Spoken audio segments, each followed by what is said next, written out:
Hello, and welcome to morning call for what is it? Thursday, almost the end of the week, the 29th of August 2019.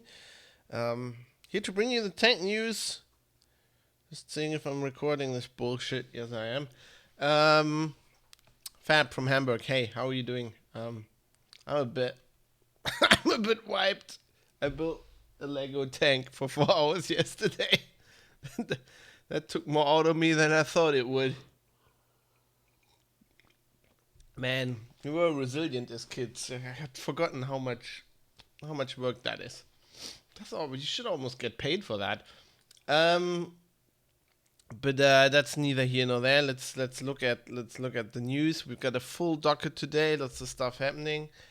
So first off, Apple is apologizing for the whole thing with the people listening in on the Siri things. The voice recordings to improve the quality. I'm doing air quotes, but I think they actually were improving the quality. But Apple is like apologizing. They're like they laid off all the contractors, and now they will only do this with Apple employees and only after you've opted in, which is a good thing.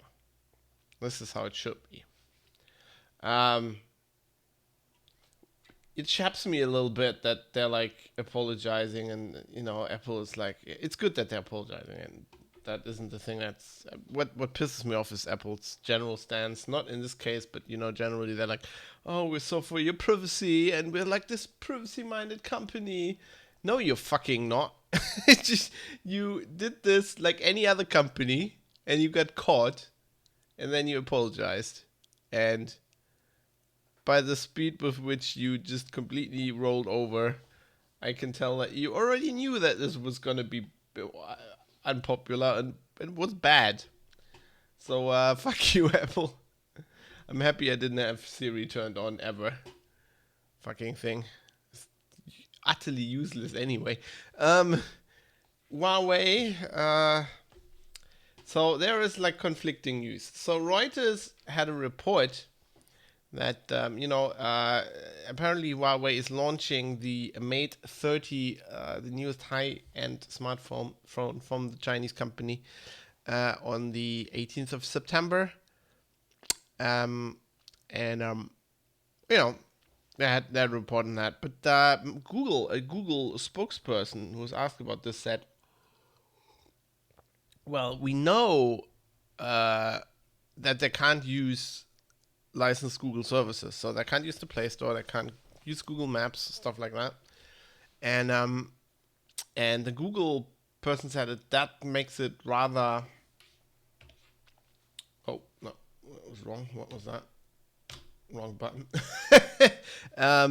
That makes it rather unlikely that where they will launch a high class, upper class smartphone in Europe, because who would buy a very expensive smartphone without like the Google Play Store on it in Europe? I mean, in China, yes, it's the de facto standard there, but like in Europe, so there's some confusion over that, which account is right currently, and I guess we'll see. Huawei does have a stay from the sanctions there to supply U.S. companies with stuff.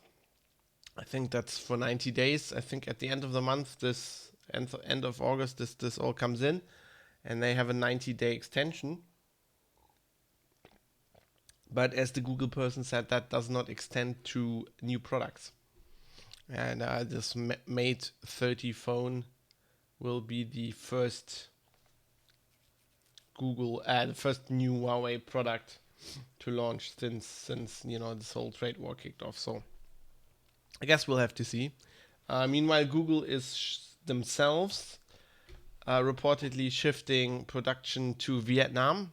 I had talked about this earlier on this show, a few days ago, that actually it's not that easy to do, that they don't have specialized supply chains and the factories are not there and they don't have enough people. But it seems Google, being a bit more crafty than other companies who are trying to do this, is using an old Nokia factory which they're gonna retool for their own Pixel smartphones. And there are in a region where a few years ago Samsung a few years ago started diversifying their production into Vietnam as well, and so there should be skilled workers there, which is interesting. So I guess that's another thing we'll keep an eye on if Google has more success with this than other companies. In the meantime, in the EU, you might remember last year there were lots of debates about summertime and getting rid of summertime or having eternal summertime or something like that. And basically there was a not a vote, but basically the EU asked the everybody's opinion. There was like a online thing you could fill out, and people overwhelmingly said we want summertime the whole year. To which experts, medical doctors, biologists, and people who study these things said that is a bad idea. Like, there's a reason. It's not called wintertime. People didn't want it because they made it sound like it would be wintertime. There's normal time and summertime, and there's a reason normal time is called normal time, because that was the actual time we were at before we changed everything. Before we even put summertime in. And they said, it's actually summertime is probably not that bad, but if you want to get rid of that, the thing to do is have normal time. Just get rid of summertime. And but everybody was like, nah, don't care for the experts. We want this. The people have spoken, so it must be right. But now it turns out it doesn't. They wanted to do this really quickly. But it looks like it's slowing down, mostly because they figured out lots of the countries now. So every country now can have their own decision, and so there are two issues with that. One is that some of these countries are now deciding, hey, wow, maybe we should listen to the experts. Maybe we need some more research in this. Maybe the experts were right. And then the other part is that all the countries have to agree to something. Because if everybody does their own thing, and some people do normal time and other countries do summertime, and then it's going to be this unholy mess of time zones across Europe, and nobody really wants that. So everybody needs to agree on things. There needs to be, and that takes time. And also, as the story on Heise points out, the EU currently has bigger problems with like the whole Brexit thing. Just turning from one shambles to another, just completely ridiculously, the British basically fucking everything up, and the EU having enough to do with that. So that might be another reason why this is taking time. I'm good with that. I actually like summertime. I think that whole, people just complain about summertime, the switch, because something changed. People complain about change. They complain about anything. Complain about the weather, and if you get rid of that, then people will start complaining that now, like, it's getting dark earlier or later or something. They'll complain about things. That won't solve anything. Microsoft has, and if we're gonna switch, please, to normal time. Anything else is just craziness. What's Greta saying? Unite behind the science. Unite behind the science, everybody. Dumb. There isn't the scientific consensus. Let's call it that. Anyway, Microsoft. Microsoft had a German cloud. A German cloud? Yes, you could store all your Microsoft Office 365, all your stuff in a German cloud, so it will not be touched by the dirty English bastards. And the French, it will be in a German cloud. We have Datenschutz, yeah. Nein. Because it was run by Deutsche Telekom for Microsoft, and it fell apart last year. They stopped doing it. Nobody really knows why.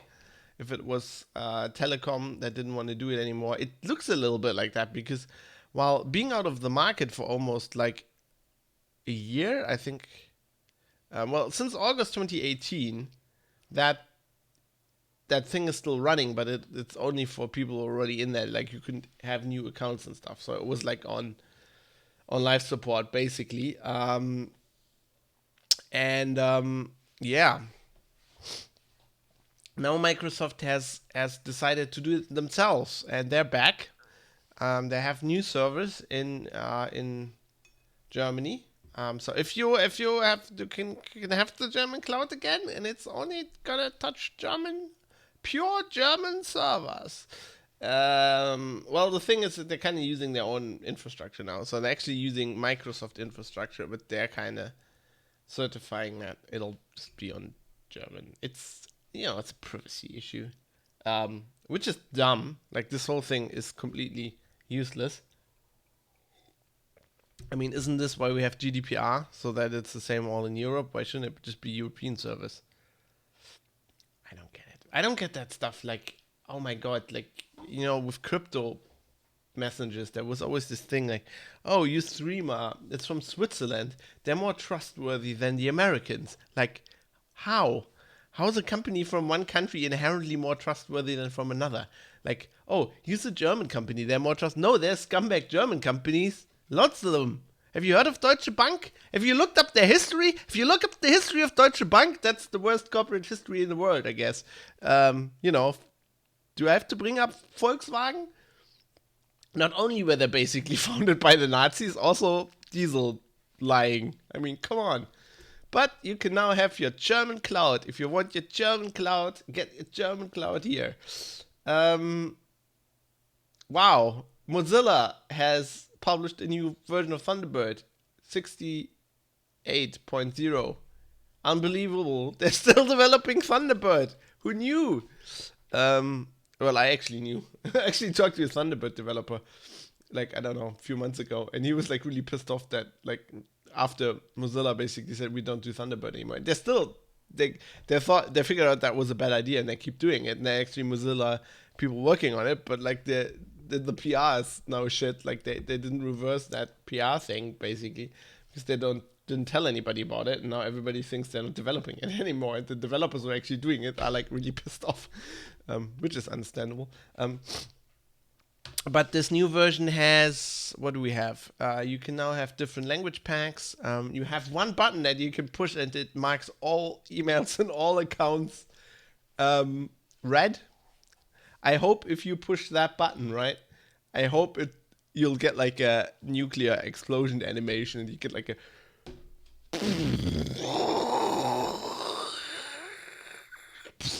and that scene from Doctor Strangelove plays where he writes like the atom bomb.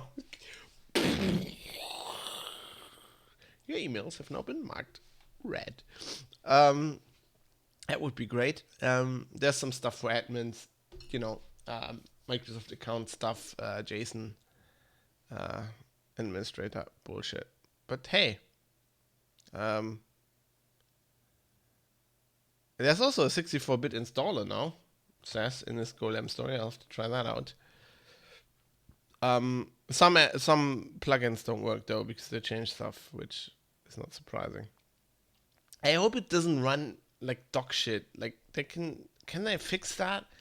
If you have like 3 IMAP accounts, and I mean, okay, to be honest, I get a lot of email, right? I'm a journalist, right? And I get a lot of email. So I'm not the normal user. But there must be people who work like in customer service or in big companies who get as much email as me. And I mean, it fucking just churns. Yeah, like I have a really beefy machine. I have like 32 gigs of RAM or something. And you turn it on and it goes like, okay, 8 gigs of that is mine. And I will now compress. It always asks me to. I will now compress all the emails and all the 40. What? Fix that. But wonders never cease. Thunderbird development. Microsoft is now standardizing exFAT to be used in the Linux kernel. What? So if you're old school, you've been around a long time in the Linux world like me, You will remember the register here also talking about this. Oh, this was, oh god, that was 2009. Holy shit, I'm old. I can remember doing Linux Outlaws back then, and basically what had happened is, exFAT, obviously, FAT having like these small short file names, and maximum file size of 4 GB, and that was a problem. So Microsoft developed exFAT, which is like a proprietary extension. They have patents on that, and that was used in like lots of like the first like compact little PD before we had smartphones. Those things, kids. Before we had smartphones, we had these compact things, hand terminals, and in obviously like in when all the GPS devices came up. So Microsoft in 2009 actually sued TomTom for infringement because TomTom had used exFAT without licensing it, and they settled out of court. But the whole thing that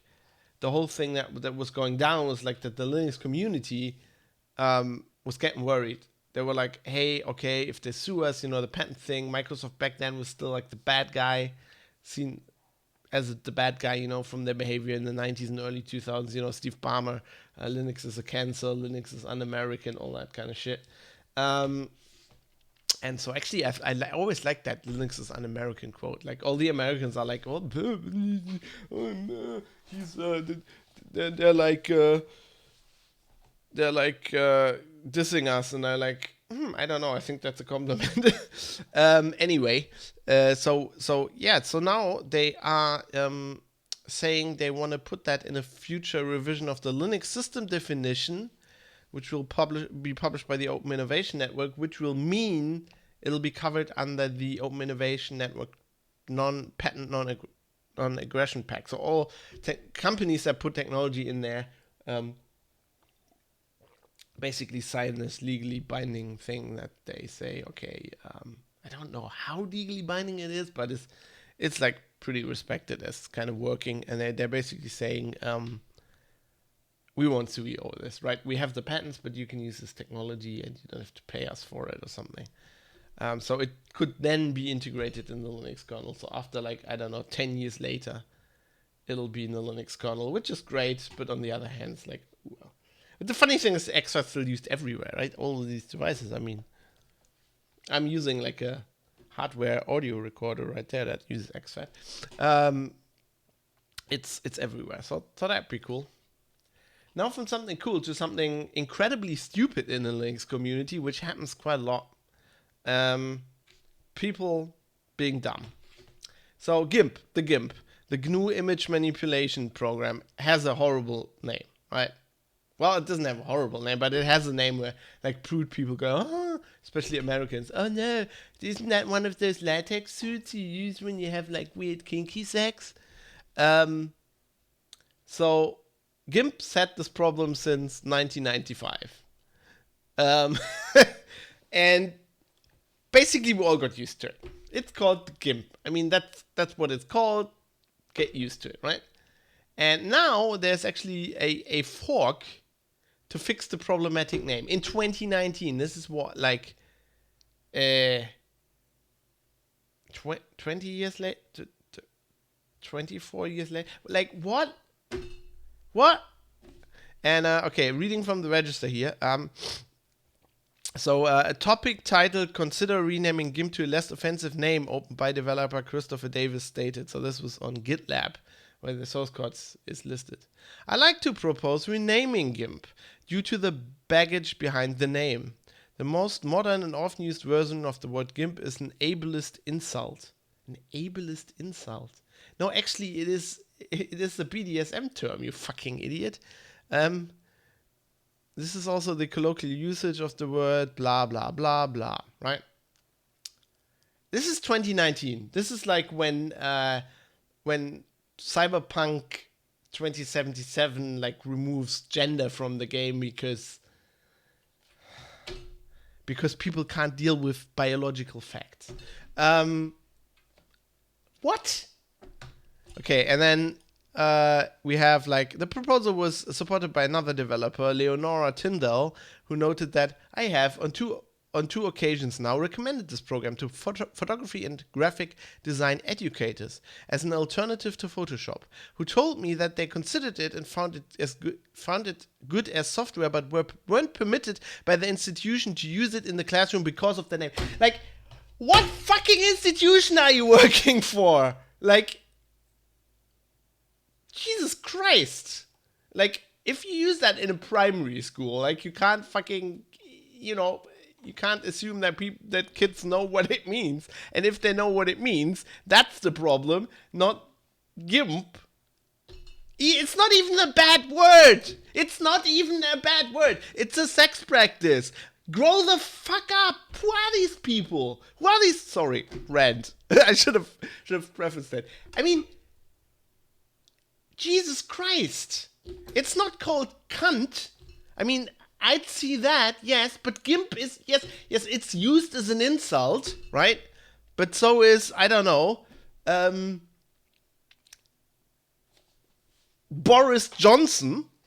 You bloody Boris Johnson. Anything can be used as an insult, right? Gay is used as an insult. The word gay means something completely different, and if you're gay, it's not an insult. Like, usually, you don't perceive that as an insult. Still, it's used in the playground as an insult because kids are kids, right? But they're not using the word GIMP. And that's why I'm here. Fab Rants, says Ask. Yeah, it took a few episodes here, right? But like, I can't even, like, these people are, like, how is this a problem now? Why are you a GIMP developer if this bugs you? Why didn't you fuck off in 1995? I mean, you can fork it. I completely stand for your right to fork it. To your right to fork it. I mean, I'm just exercising my right calling you stupid fucking idiot. I won't even call you GIMP because that isn't even an insult. You're a fucking muppet is what you are. Like, these prude, like, has anyone noticed how this whole, oh no, we can't say this and this might insult other, how that is just turning everybody into fucking prudes? I mean, I was okay when it was just the bloody Americans because that's the way they are, because they all fucked off to an island where, because the Catholic Church wasn't fundamentalist enough for them, so they all went fucking live somewhere, and now of course they are like this, but like, yeah. I love ASCII. Galtaran says full like on your GIMP brand, thank you. ASCII says, but forking could be misunderstood as well. It could be. I mean, there's probably, I don't know. Is anybody of my Finnish listeners, does Linux mean anything insulting in Finnish? I don't know. This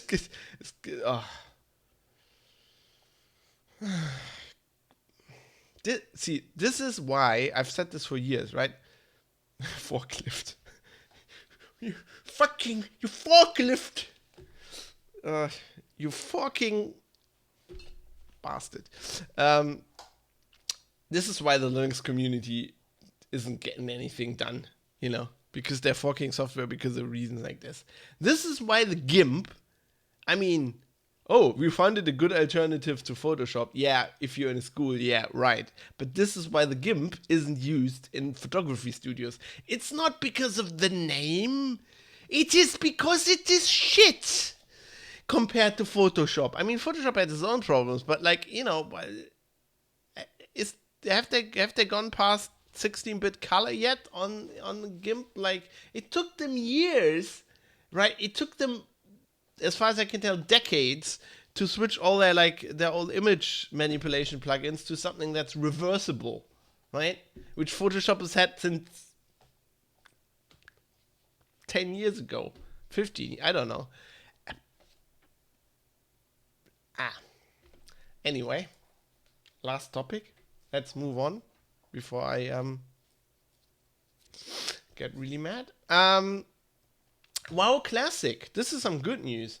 So apparently WoW Classic, at least in Germany, like the old World of Warcraft, has been so popular that they had to add new servers. So they added 4 new servers now. So we now have 5 PvP servers, 3 for PvE, and in Europe there are now 35 WoW Classic servers. So when this launched, a lot of the gaming press was like, "Oh yeah, this is kind of cool, but we don't know if anybody will actually play this." Like tumbleweed ? Looks like people are really playing it. I mean, that doesn't mean anything. Could be like that in like, I don't know, in a few weeks or a few months, it's all dead because it's just a novelty factor. And if you switch on Twitch right now, if you don't go away, but if you switch on another channel after I'm finished with this, chances are they're playing either Minecraft or WoW. It's like a nostalgia thing. WoW Classic, I mean, right? Yeah, and so they were actually queuing on the service, so they had new servers, which that's cool. That's good. I like that. It brings me back. Mike, say hi, Mike. How are you doing? Hope you're doing well. I haven't really recovered from my 4 hours of Lego tank building, but put that on YouTube, by the way. That's fun. Like in the middle, you can. Yeah, I'm swearing a lot. There's like a bit on the tank where you have to put like little things in like these plates, and I'm like, fuck, I can't do this with my hands. Yeah. It's over there. It's very nice. Turned out very nice. Thank you. Anyway, that's it for me today. I'll have another rant. I don't know. Not more tech news tomorrow. I'm gonna have a cold shower now and cool down a bit and just